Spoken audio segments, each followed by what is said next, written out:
Hey everyone, thanks for tuning in to a special edition of the American Huddle. I'm Haley Outen alongside Andy Gresh. We have an exciting show in store for you today as we announce this year's American Players of the Year. We're going to look back at the top performers from this past season. Andy, are you ready to do this thing? Let's give the guys and the players and the coaches the props they deserve. All right, well, let's kick it off with the Offensive Player of the Year. So many great offensive players in this league, but I don't think many can argue with the job that UCF quarterback McKenzie Milton has done this season. He's led his team to an 11-0 undefeated regular season. Pretty impressive stuff by the sophomore quarterback. 30 touchdowns, over 3,300 passing yards this season.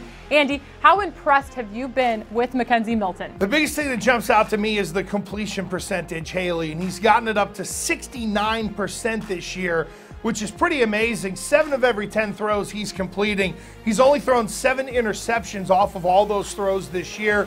A fantastic touchdown to interception ratio. He's made plays with his leg.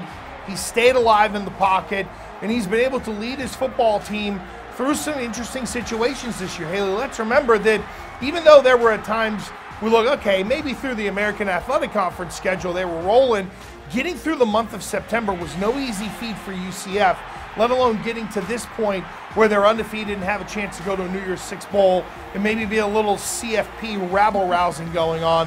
But it all begins and ends with this kid. He plays with the vision of Scott Frost out there, and he deserves the Conference Player of the Year award. Well, just a sophomore, a very bright future ahead of him at UCF. He'll look to lead his team to a conference title in this weekend's championship game in Orlando. But moving on, let's talk about the Defensive Player of the Year. He had so much hype surrounding him heading into this year, had an outstanding freshman season, and again, a great sophomore year. Ed Oliver was not fazed by the sophomore slump. He takes home this year's Defensive Player of the Year accolade. And if you look at the metrics, you look at the numbers he put up last year and the number he put up this year, very identical except one, more tackles for loss. 69 tackles on the year, 14.5 tackles for loss, 5 sacks last year, 5.5 sacks this year. It's really hard to come in as a freshman and do what he did. It's very hard to follow that up and not go backwards. So from a statistical standpoint on a team that wasn't as successful, Ed Oliver was still as productive. That tells you how good a player he is. He will make boatloads of dough playing on Sundays here in a few short years. He's a monster, definitely a fun player to watch. And Andy, another really fun player to watch. You never know what's going to happen when this guy gets the ball in his hands. Is the Special Teams Player of the Year for the second straight season is Memphis's Tony Pollard. Tony has had 4 kickoff returns for a touchdown this season, doubled it from last year. I mean, he's pretty impressive. It's pretty amazing that the guy could double the touchdowns. You know, you would think yards per yards per return, something like that. No. He went from 2 to 4 return touchdowns. And the thing is, he's got 1 punt return in his whole career. Now, normally guys that are returners can put back there in terms of the punt returns, and there's going back there and calling for a fair catch. That's one thing. And then there's what Tony Pollard is actually allowed to do, which is to return the football, which is so rare nowadays. But clearly an elite kick returner, a guy who has the ability. He will catch the eyes of someone at the next level because it's a difficult skill to replicate, especially now in the new era of college football where we're essentially trying to take kickoffs out of the game and even at the pro level as well. Pollard well deserving, and I don't care who you are. I don't care what league you're playing in. You get 4 kickoff returns for a touchdown, that's amazing. Yeah, he's a pretty dynamic weapon for the Memphis Tigers and has actually been one of Riley Ferguson's go-to targets this year as a wide receiver. So he's got all sorts of skill sets. Definitely a player to keep an eye on this weekend in the American Championship as well. His teammate, however, picking up the Rookie of the Year honors, cornerback TJ Carter, 4 picks, 46 solo tackles. Pretty good year for a freshman. 4 interceptions, so that put him in the top 5 in the league this year. He had 9 passes defended, and the 5th leading tackler on a Memphis team where, yes, I've questioned their defense, but he's been one of the really good players for them. He's out of Nashville. He's a guy who's a local. He's done a really good job of playing not only great football, but impactful football. When you're getting your hands on footballs, whether it's interceptions or passes defended, you know you're doing something right. Congratulations to him. And look, I think for Conference Rookie of the Year, in terms of on the defensive side, and just Rookie of the Year in general, you know, people always want to lean towards offense.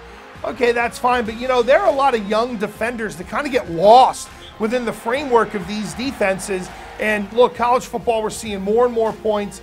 It's tough to just say, here are the metrics that say this guy is a great player. But look, at the end of the day, TJ Carter's had himself a heck of a year. Pretty impressive as a freshman to adjust to the college game the way that he has. So congratulations to TJ. Moving on, the last major individual award, I think comes as no surprise. No. UCF head coach Scott Frost in his second season, 11-0, undefeated in the regular season. This was a UCF team that just 2 seasons ago was winless. How did he do it? He did it by being himself, staying true to himself, and installing a work ethic and an attitude into his football team and holding them to that standard. Last year, they went to a bowl game. They ended up 6-7. We told him at the American Conference media days, hey, great job last year. I thought he wanted to jump up and choke us. Because, I mean, he was basically like, no, last year was not a great year. We want this year to be a better year. And he set us straight, and we're just the media. So what is he doing in terms of getting into those kids' heads and setting the tone for them each and every week? Clearly, he has done a great job with it, and he deserves all of the accolades and riches that are to come.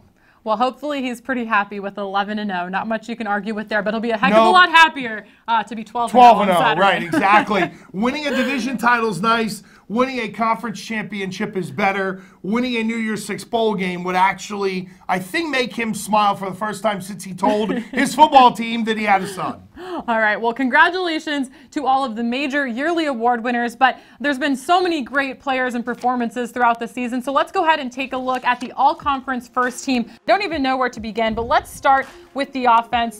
You know, your 2 quarterbacks squaring off this weekend in Memphis's Riley Ferguson and, of course, Mackenzie Milton. Interesting that you have 2 first-team all-league quarterbacks, but both guys are very deserving.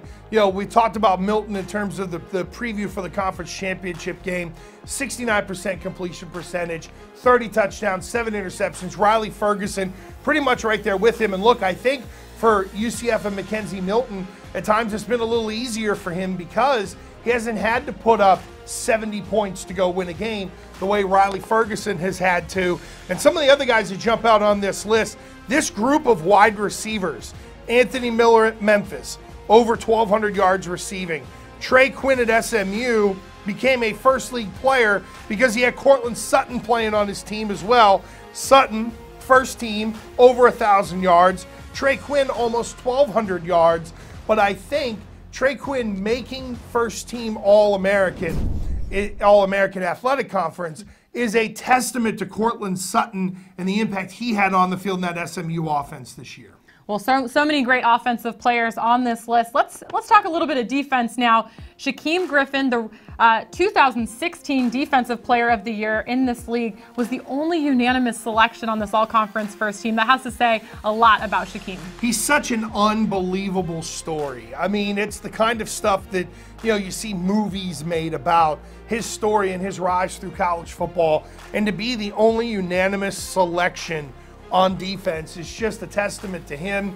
He's a great story. He's played great football this year, and that's another kid who deserves what's coming to him. He has more than earned it, considering the battle he has had to go through, not only as a college football player, but just a battle through life. How about USF, Andy? We spent a lot of time this season talking about the defensive jump Charlie Strong's group has made. A couple of guys named to the first team from the Bulls, Augie Sanchez and Deidrin Sanat. I mean, you look at what USF did this year, where the numbers at times went up and down, but I thought the play of their defense was much more steady this year under Charlie Strong, and those 2 guys were a big part of that. You know, some of these other defenders who kind of jumped out at me as well. Justin Lawler, 2nd in sacks in the American Athletic Conference. He's the D lineman from SMU. And then Perry Nickerson with Tulane, number 1 in the American Athletic Conference this year with 6 interceptions, played really good football. Not every first team all-conference player come from all these teams that are absolutely great and have these sterling records. There have been a lot of guys who played a lot of really good football this year, especially on the defensive end in the American Athletic Conference. I think, Haley, sometimes it just gets lost when some of the pinball scores get put up there. Yeah, nice to see some of these guys get the recognition that they very much deserve. Let's take a look at the second team. Now, what I like about this and this upcoming game this weekend is on the first team, we have the return specialist and Tony Pollard, but on this second team, we have UCF's Mike Hughes, the return specialist. So we have the two top return specialists in the leagues going at it this weekend. Yeah, we do, and both guys won this in a landslide, and I'm sure with the coaches, they just sat around and it was like Hughes, Pollard, flip a coin. You could have given first team to either one of those guys. But you're right, you get Mike Hughes in there from UCF, who is every bit as good a returner as Tony Pollard. We'll see how the coaches strategize and try to take those two guys out of the game come American Conference Championship Saturday. But in terms of the second team, Haley, you know, you've got guys like Trayvon Brown from ECU.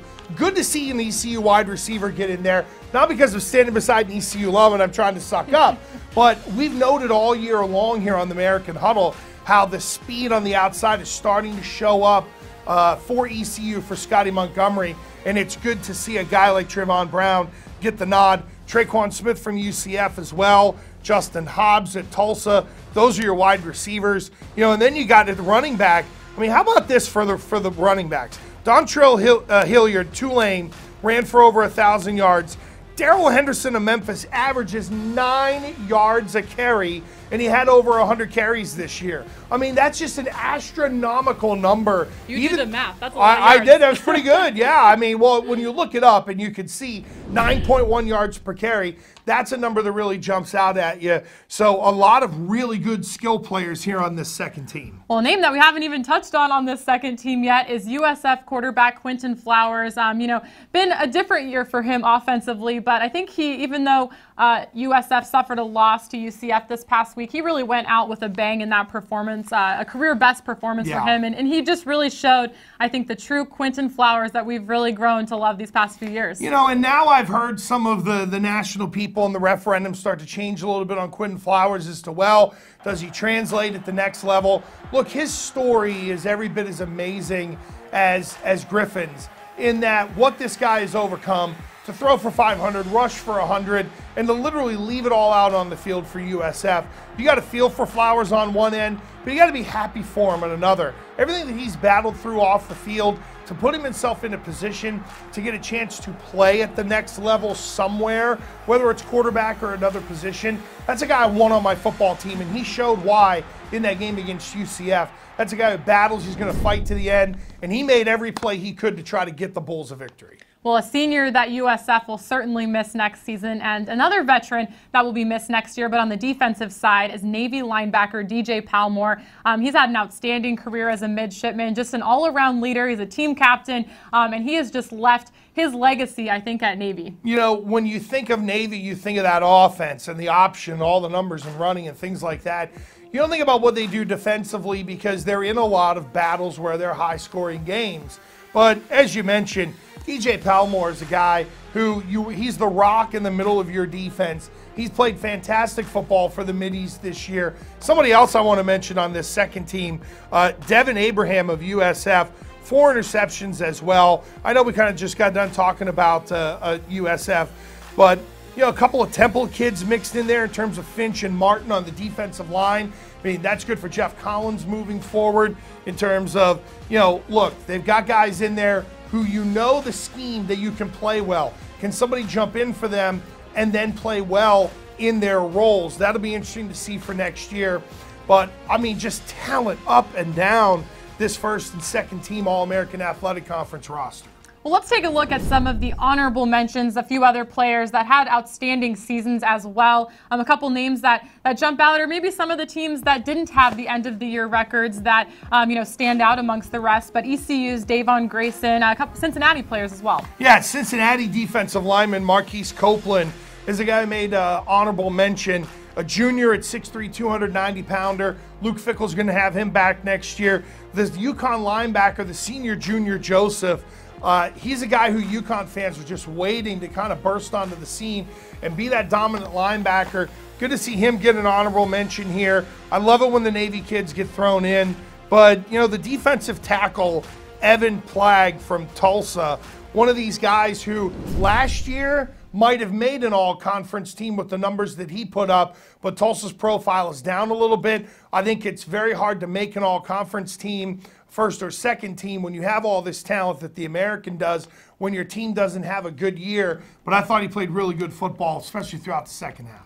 Well, there you have it, folks. This year's Players of the Year. Andy, any surprises on your end? You know, I'm a little surprised that we ended up with 2 first-team All-League quarterbacks.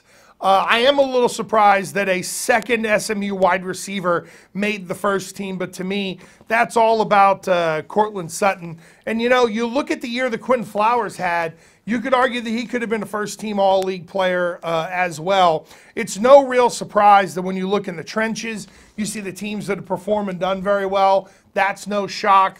So, yeah, I would say there are a couple in there.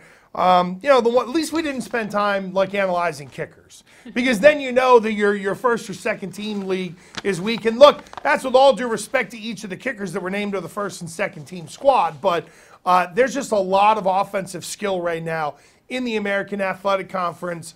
That's why part of the reason you hear Commissioner Oresco talking about we're a P6, and the Jimmies and Joes that are on these 2 lists prove why they should be considered a Power 6 league. Okay, one last question for you, kind of a curveball. But with the championship game this weekend, UCF versus Memphis, obviously a lot of players from both of these teams honored in this year's awards. Who are the top 2 players that you are expecting that you think are the keys to the game, I should say, this weekend that were honored in this list? From Memphis, I'm going to go with Tony Pollard because he can really flip the field and impact the game. And then, yeah, it's trite to say, but I'm going to go with Mackenzie Milton, and I'll throw Traquan Smith in there as well. Right. They need a wide receiver to step up and make some big plays for them. So I'll go with 2 for UCF, but 1 guy in Pollard who can dominate the game in a different kind of way that it's very difficult for coaches to prepare for, because it's about the field position and the change in momentum. All right, well, I think we have an exciting game in store this Saturday. You can catch the championship at noon Eastern on ABC. We're going to have coverage for you from Orlando all week, so make sure to be checking back on Twitter at American_FB. Andy, thanks for coming in and analyzing this year's award winners. So many great players. I'm looking forward to seeing what they can do here this weekend. Yep, and the bowl season's right around the corner. The American will be heavily represented come bowl season. And we will have those bowl previews for you next week as well. So we're going to keep this football coverage rolling as long as we can, because it's the best time of the year. We love football. Yes, and I'm broke, so I need to. All right, thanks for tuning into this special edition of the American Huddle. On behalf of Andy Gresh, I'm Haley Outen. Have a great week.